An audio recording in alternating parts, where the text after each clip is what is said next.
अस्सलामुअलैकुम। आप देख रहे हैं के न्यूज HD। में हूं हारिस अली शाह गिलानी। चलते हैं आज की अहम खबरों की तरफ।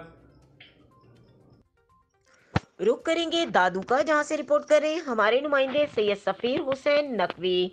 मेहर इंडस हाईवे पर खुर्शीद कॉलोनी में बागड़ी बिरादरी के घरों को आग लग गई। इंडस हाईवे पर वाक़ खुर्शीद कॉलोनी में बच्चों की आतिशबाजी करने के दौरान बागड़ी बिरादरी के घरों को आग लग गई। आग लगने से 5 घर जलकर खाकस्तर हो गए।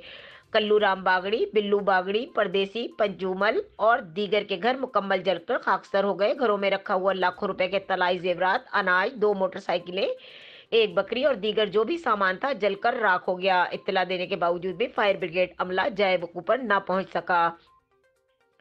मुतासरीन ने मीडिया को बताया कि मोहल्ले के बच्चों ने पटाखे चलाए, जिसकी वजह से हमारे घरों को आग लग गई, जिससे हमारे घर और घरों में रखा हुआ मुकम्मल सामान जलकर खाक हो गया है।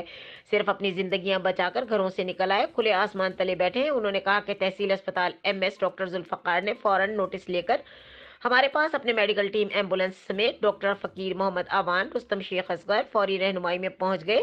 मुतासिर ने कमिश्नर हैदराबाद DC दादू, असिस्टेंट कमिश्नर मेहिर और दीगर हुक्काम से वाक़ई का नोटिस लेकर मदद करने की अपील की है। मजीद खबरों और अपडेट्स के लिए हमारे साथ रहिएगा। तब तक के लिए अपना ख्याल रखिएगा। अल्लाह हाफिज।